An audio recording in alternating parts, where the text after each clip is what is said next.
Hello tout le monde, bienvenue dans cette nouvelle vidéo où aujourd'hui je vais t'expliquer comment j'ai fait pour en arriver là alors qu'entre temps j'ai tout perdu. J'avais à la base un travail dans la communication et le marketing et tout s'est arrêté d'un coup pour mon plus grand bonheur aujourd'hui, mais j'avoue j'ai vraiment eu peur quand c'est arrivé parce que je n'avais plus rien.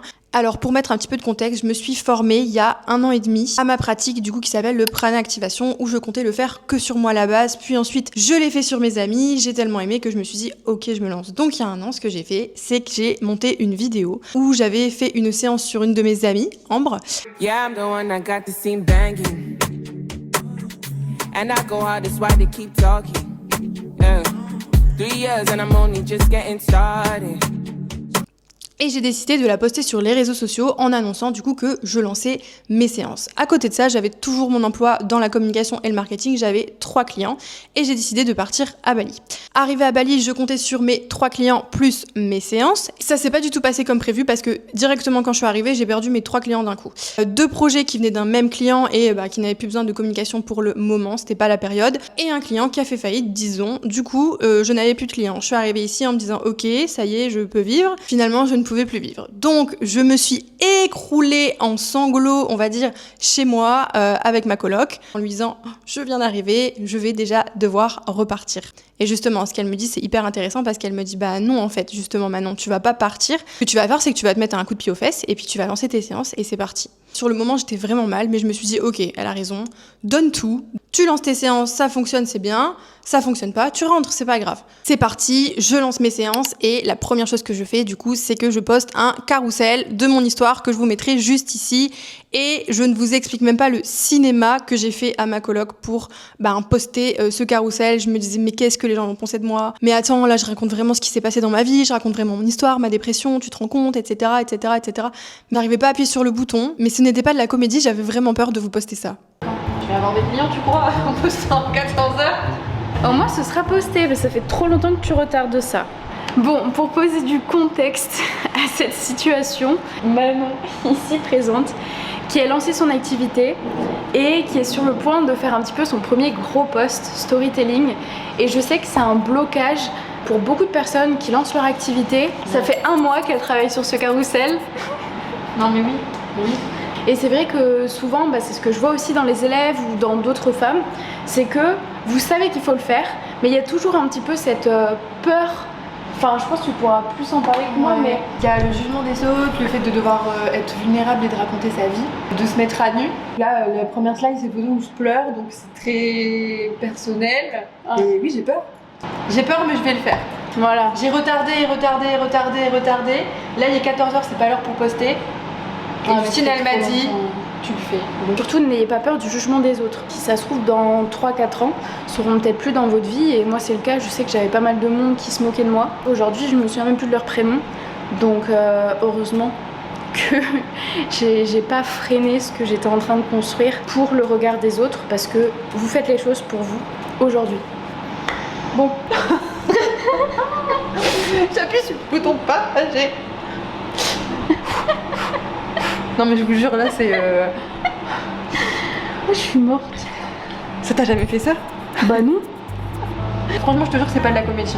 Ah bah je te jure au fond de moi je ressens Je suis sûre que je vais pouvoir le poster, ça c'est bon, je tourne nanana.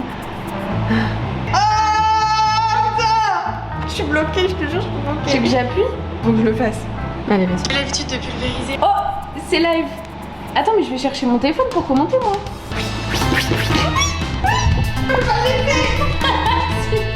Oh, t'es ma première qui arrive. On va mettre un petit like. Je le mets en story et un petit... Bah oui. Il y a quelqu'un qui a commenté. Il a dit, Manon qu'est-ce que tu fais? Arrête. Non, il a mis un emoji yoga. Je décide du coup de lancer mes séances collectives en ligne. Du coup, je commence à avoir des personnes qui sont, on va dire, intriguées par les séances, qui ont envie de tester, qui ont envie d'évoluer, changer sur eux, très bien, tout se passe bien, je suis super contente, mais j'avoue que j'aimerais avoir un peu plus de clients. Entre-temps, j'ai la chance d'avoir mon amie Cozy Young, donc Céline Klussman, qui m'a invitée dans son immersion à Dubaï. Bien évidemment, je savais pas si c'était une très bonne idée d'y aller, parce que qui veut dire partir à Dubaï alors que je venais d'arriver à Bali, voulait dire aussi de prendre un nouveau billet d'avion, faire 9 heures de vol, avoir un décalage horaire. Bref, j'étais pas du tout sûre que c'était une bonne idée, mais finalement, je me suis dit, allez, go, c'est une bonne chose, ça va me faire du contenu, ça va me permettre de rencontrer de nouvelles personnes, ça va me permettre de faire des séances sur des nouvelles personnes. Allons-y. J'arrive à Dubaï, je fais les séances du coup sur les 13 personnes de l'immersion de ma copine.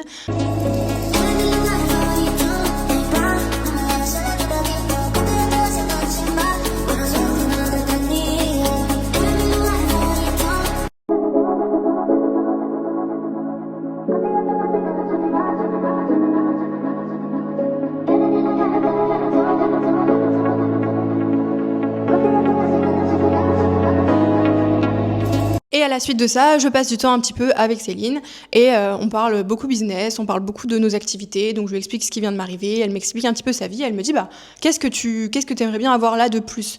Je lui dis bah écoute, je pense que si je pouvais avoir plus de clients, bah, je serais super contente. Elle me dit ah bah écoute, t'as qu'à faire des séances à Dubaï, pourquoi pas, si tu veux fais des séances à Vivi. J'envoie du coup un message à Vivi et je lui propose une séance de prana activation, donc elle ne connaît pas la méthode mais elle veut bien la tester. Je lui dis ok ça marche, elle me dit écoute viens chez moi demain, c'est parti, donc je lui donne les indications. Et le lendemain, je débarque chez elle. J'arrive, je fais la séance à Vivi. À la suite de ça, je fais une séance à son copain. Et pendant la séance à son copain, je vois que mon téléphone commence à sonner dans tous les sens. Et en fait, pendant que j'étais en train de faire la séance, elle a mis une story pour expliquer du coup ce qu'elle venait de vivre et ce qu'était le prana activation. Et d'un coup, je reçois 200 à 300 demandes dans ma boîte de réception. Je me sens trop contente, mais en même temps, je me dis, ok, qu'est-ce qui se passe? Je finis ma séance et je verrai bien après. Vous me connaissez, j'adore tous les trucs comme ça, spirituels et tout. Et en gros, ma copine Céline, elle m'appelle, elle me dit, meuf, moi j'ai une copine qui fait ça. En gros, c'est l'activation de ton prana. Ton prana, de ce que j'ai compris, c'est l'énergie en fait de vitale de ton corps. Là, je viens à peine de finir. En fait, c'est Lolo qui est en train de faire sa séance. Et moi, je n'ai pas bougé du tout. Mais alors, pas du tout. Donc, il y a des meufs qui bougent, il y a des meufs qui bougent pas. Enfin, des gens. Et moi, en gros, toute mon énergie, elle était concentrée dans ma tête. Mais les filles, quand je vous dis... Bref, je rentre chez Céline et là, je me rends compte que je dois répondre à 200-300 personnes. Je suis dépassée par les événements. Je n'ai pas de site internet. Je n'ai rien pour accueillir les personnes. Juste des DM, donc des messages privés. Donc, ce que je fais, c'est que je ne dors plus. Je me couche à 2h, je me lève à 8h pendant plusieurs jours. Ou du coup, j'ai des demandes à Dubaï et du coup, je fais des séances à Dubaï. À côté de ça, j'ai des demandes en ligne, mais je n'ai pas de site internet pour faire réserver les gens. Donc, je crée mon propre site internet avec les moyens du bord, c'est-à-dire sur Notion, qui n'était pas du coup un vrai site internet, mais je fais vraiment avec les moyens du bord parce qu'à ce moment-là, je suis toute seule et je dois tout gérer toute seule et je sais pas comment faire. Alors attention, j'ai carrément manifesté ma demande d'avoir plus de clients, mais à ce moment-là, je sais pas du tout comment gérer la chose. Et à la suite de ça, du coup, je reçois un message de Jazz qui aimerait bien que je lui fasse une séance, qu'elle a vu du coup que j'avais fait une séance à Vivi et qu'elle aimerait du coup que je lui fasse une séance à elle aussi. Je vais chez Jazz, je lui fais une séance. Jazz met une story et je reçois par la suite un message de Laura Lempicka aussi. Je commence la journée avec ma maman avec un soin énergétique qui s'appelle l'activation du prana. En gros, ça va permettre de faire circuler votre énergie et de guérir pas mal de petits traumas que vous pouvez avoir émotionnel ou même physique. Puis de Dounia du coup de Love is Blind et je pars leur faire des séances et je continue de revoir plein de messages et plein de messages. Donc à mon plus grand bonheur bien évidemment, mais vraiment ce voyage à Dubaï, il m'a on va dire achevé niveau fatigue, mais il m'a quand même bien propulsée parce qu'à la suite de ça, je suis retournée à Bali et j'avais plein de demandes. Arrivée à Bali, du coup, j'ai toujours mon site Notion qui marche très très bien, même si du coup, il n'est pas du tout esthétique et il me convient pas, il me plaît pas du tout, mais je me dis écoute, ça fera l'affaire, de toute façon, je suis toute seule, je peux pas tout gérer. Donc je continue à faire des séances, mes séances se remplissent et je me rends compte que forcément, j'ai pas mal de personnes, mais j'ai des personnes qui ont pas forcément envie de creuser très loin comme moi j'ai creusé dans mon expérience. Je te renvoie du coup vers ma première vidéo où j'explique comment moi j'ai creusé et comment j'ai fait pour en arriver là. Du coup, je me sens de moins en moins alignée, même si j'adore ce que je fais. Et j'y réfléchis du coup à pourquoi pas accompagner des gens beaucoup plus en profondeur. À la suite de ça, du coup, j'informe que je ne fais plus de séances collectives. Les personnes sont carrément chaudes de tester cet accompagnant sur 2-3 mois. On est parti. Tout se passe très bien. On fait des séances de prana et des séances de mentoring. Donc prana pour tout ce qui est redescendre dans le corps, l'énergie, etc.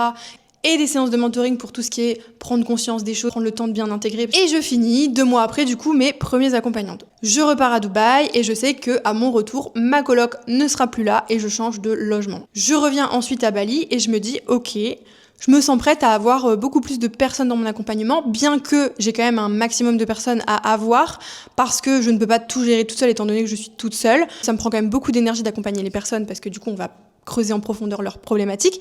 Donc je décide de faire un appel sur Instagram et là, cette fois-ci, encore une fois, je reçois une tonne de messages. Je prends 20 personnes en appel et dans les 20 personnes en appel, 10 personnes rejoignent mon accompagnement. On se met du coup à travailler en profondeur sur ce dont ils ont besoin. J'enchaîne donc de mars à juin sans repos. De ça, je décide de prendre une petite pause juillet-août pour revenir de plus belle là en septembre et de relancer du coup une version 2.0 de mon accompagnement.